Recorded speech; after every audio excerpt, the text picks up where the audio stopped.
Alright, welcome back for another episode of my HSV series. It's Putty here.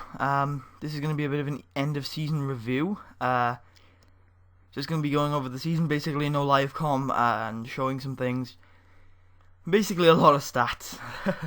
A lot of player stats, team stats, where we finished in the league, scores and things like that. As you can see here, I'd like to point out, Bayern's goal difference is incredible. Like it is in real life. They just don't concede. They never concede. It's amazing. They're a very, very good team. As you can see, I've changed my skin and my texture pack. I just think it would help me stand out a bit more from other FM Let's Plays. I also really like a lot of this skin. I don't really like these mini logos. What these mini logos are for the countries are circles around the flag, which I'm not too happy with. But c'est la vie, c'est la vie. I do like the normal logos and the flags and actual logos actually. But let's get into the actual HSV game, shall we? We finished 4th in the table, which is really, really good. Let's take a look at the fixtures. Really good friendly match. Some okay results as the season goes on. We didn't do anything exceptional. Lost to Hoffenheim. Smashed the Pokal until we went out to Hanover. Then we had live com against Bayern, which we lost 2-1. Live com against Hanover, which we won 4-3. Then we started an excellent run where we lost once in a bunch of games. That was the live com against Dortmund. And we live commed the last 2 games of the series, which we won. Pretty great end of the season there, which pushed us into Europa League spots. Let's take a look at my emails, because I have a bunch of awards to give out, I guess. Highest position we've ever had, which is pretty cool, since the game was created, obviously. German Goal of the Year goes to Sydney Sam, which we will have a look at the end. Paul Pogba. Putty wins Manager of the Year. Putty wins Players Manager of the Year. Pretty cool. The players appreciate me, god damn it. HSV player named in Team of the Year, that's actually Lars Stindl for his massive amount of awards. And Florian Meyer is 3rd my Skype just popped up. In the Striker of the Year. Let's take a look at some Bundesliga stats, shall we? Which includes Lars Stindl on the assist table, Florian Meyer on the goals table, and the average rating table, and the man of the match table, joint second, pretty good. Murala, best pass completion in the game, pretty awesome. And nowhere else. That's okay. Let's move on, shall we? To our player stats for the season, for the team. Take a look at this. This is league. This is league only. Not taking into account Pokal.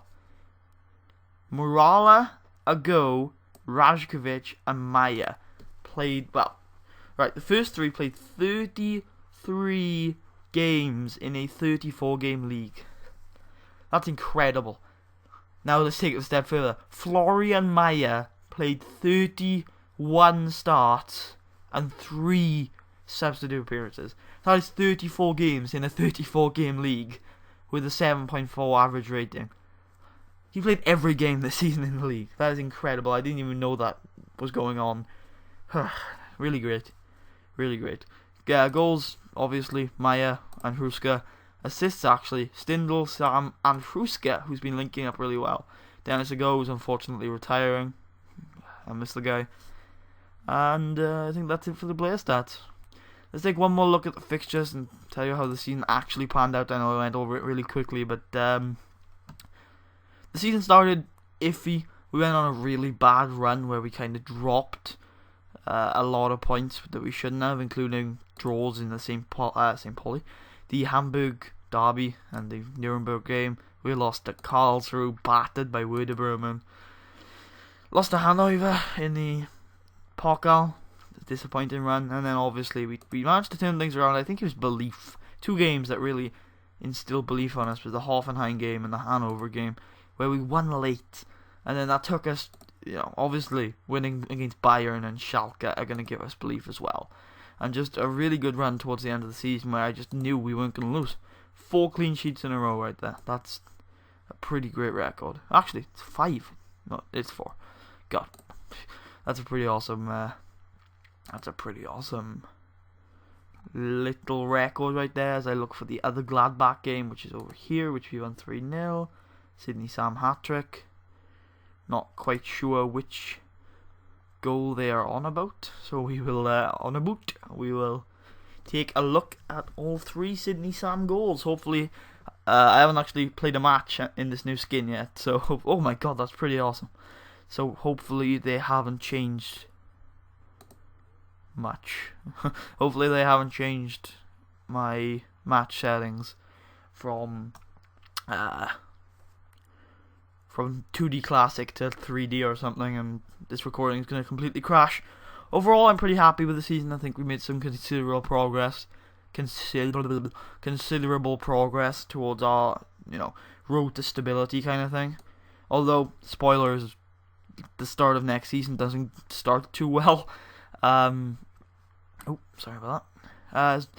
So, whether or not we're actually going to be able to stabilize this team, get money in it, I don't know. But it's definitely been a good season, and got some results I'm pretty proud of. Oof, that's a pretty good goal. I don't think that'd be the goal of the game, though. Sydney Sam apparently handled that in Hand of God style.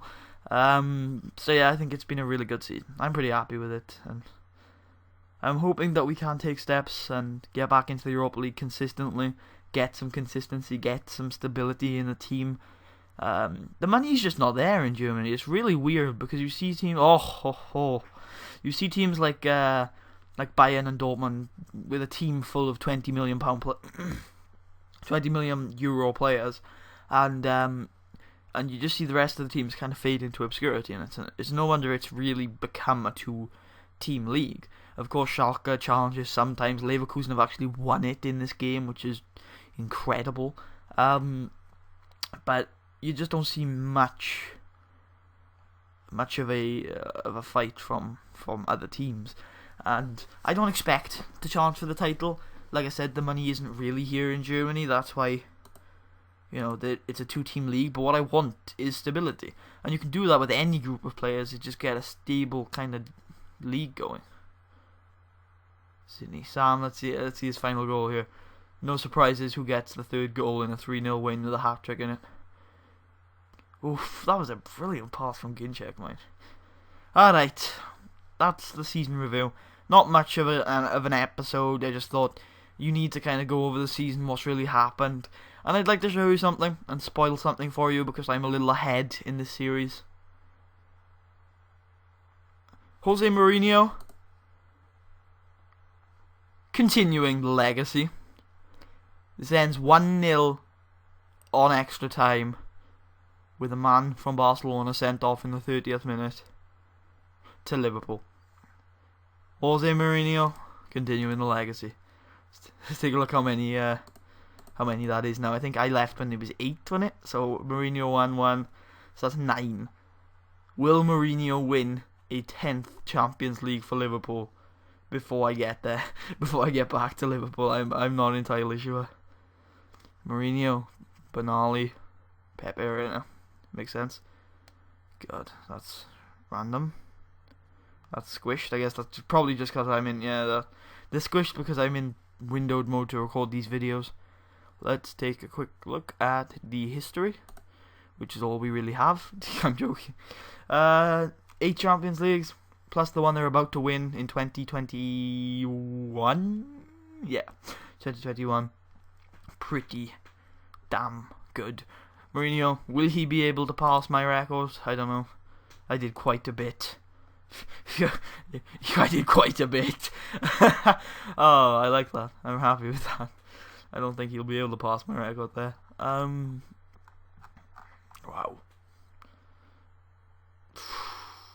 We did a treble. No, we did a double. If you count these two, you count the treble, a quad. Actually, if you count these three, we did a bloody quin. Look at this, 2019, 7 trophies in a calendar year. I need to show you this. Carling Cup, Premier League, FA Cup, Champions League, Community Shield, Super Cup, World Championship. 1 calendar year, 2019. 1, 2, 3, 4, 5, 6, 7. Every single trophy Liverpool can win, except for the MLS All-Stars, which never come up for me. I won everything. Like, that's why I resigned, because that is ridiculous, and I don't want to do that. Sorry, got off on a bit of a rant there, but just like to, I don't know if it's happened yet or if it's going to happen in the future, but I also saw something pretty damn strange. Let's have a look if we can see it. Look for Aston Villa. No, it's not telling me. I think it happens next year. I think I just want to say something. I've been pretty pissed off since I saw the other day. Where is he? Centre mid. Not your last one. Ramon McDonald. Fucking homegrown, English, hell of a player. Like, really good player. Left-footed. Bloody Ramon McDonald, Liverpool born. If I remember correctly. No, he's Manchester born, but screw it. Liverpool raised. Liverpool raised, bloody awesome player. Got him from the bloody second season. Loved him. He was going to be the next friggin' Liverpool captain. And he sells him to bloody Aston Villa. Aston bloody Villa. He's an English international. Why would... Sorry, going off on rant. I hate Jose Mourinho because he's wrecking my Liverpool team. So, yeah. I'll see you guys when I see you guys next season. First live comments against St. Pauli in the Hamburg derby. I'll see you guys then.